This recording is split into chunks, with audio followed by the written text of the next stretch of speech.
సచిదానంద సమర్థ సద్గురు సాయి మహారాజ్ కి జై. సాయి బిడ్డలందరికీ కూడా సాయినాథుడి ఆశీర్వాదాలతో మనం గురుచరిత్ర పారాయణం 36 అధ్యాయంలో ఉన్నామండి. మరి నిన్న చెప్పుకున్న ప్రస్తావన ఈవేళ కథారంభంలోకి వెళదామండి. నామధారకుడు సిద్ధయోగికి నమస్కరించి, స్వామి, అజ్ఞానమని గాఢ నిద్రలో మునిగి ఉన్న నాకు ఈ గురుచరిత్ర వినిపించి మేల్కొల్పారు. దయతో అటుపై వృత్తాంతము తెలిపి ఈ జ్ఞానాన్ని దృఢం చెయ్యండి అని ప్రార్థించాడండి.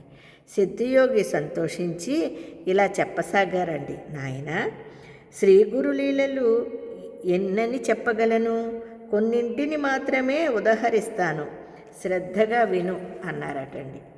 గంధర్వపురములోని సత్యవంతుడైన ఒక పేద బ్రాహ్మణుడు భిక్షాన్నముతో తృప్తిగా జీవిస్తూ ఉండేవాడు. కానీ ఎవరింటికి భోజనానికి వెళ్ళేవాడు కాదు. అతడెంతో నిష్ఠతో వైదిక కర్మలన్నీ ఆచరిస్తూ తనకున్న దాంట్లోనే అతిథులను సేవిస్తూ ఉండేవాడట. ఆ కాలంలో శ్రీగురుని మహిమ వలన అచటికి ఆకర్షింపబడి వచ్చిన భక్తులెందరో బ్రాహ్మణ సమారాధనలు చేస్తుండేవారు. ఈ పేద బ్రాహ్మణుడు మాత్రము వెళ్ళేవాడు కాదు.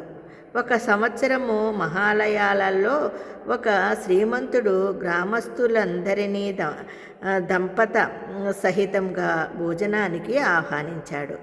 ఈ పేద బ్రాహ్మణుడు మాత్రం వెళ్ళడానికి ఒప్పుకోలేదు. అతని భార్యకు అటువంటి సమారాధనలకు వెళ్ళి భోజనము, దక్షిణలు, క్రొత్త వస్త్రాలు దానం తీసుకుని సుఖంగా జీవించాలని ఉండేదట. ఆమె ఎంత చెప్పినా అతడు ఎప్పటి వలె ఈసారి కూడా ఒప్పుకోలేదు. అతనితో తననొక్కదాన్నన్నా పంపమని, లేకపోతే అతనిని కూడా రమ్మని పట్టుబట్టింది భార్య. అతడు, నేను రాను, నీకంత ఆశ ఉంటే నీవు వెళ్ళవచ్చు, నీకు అంత ఆశ ఉంటే నువ్వు వెళ్ళు, నేను రాను అనేవాడటండి అన్నాడు. అప్పుడు ఆమె ఆ శ్రీమంతునితో, నేనొక్కదాన్నైనా భోజనానికి రావచ్చా అని అడిగితంటండి. అతడు దంపతులే రావాలన్నాడటండి.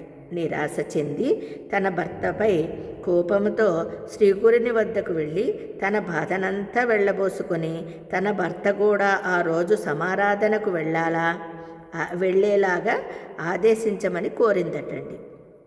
అందుకు శ్రీ నృసింహ సరస్వతి స్వామి నవ్వి ఆమె భర్తను పిలిపించి, ద్విజోత్తమ, నా మాటలు విని ఈ రోజుకు నీవు సమారాధనకు వెళ్ళు.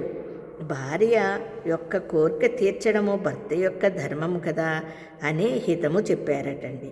ఆ విప్రుడు, స్వామి, మీ ఆజ్ఞానుసారము నా నియమము విడచి నేను సంతర్పణకు వెళ్ళతాను, గురువు ఆజ్ఞను ఉల్లంఘించకూడదు కదా అని చెప్పి ఆమెతో సమారాధనకు వెళ్ళాడటండి.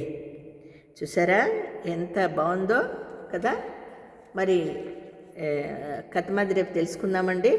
అంతవరకు అందరికీ జై గురుదత్త, శ్రీ గురుదత్త.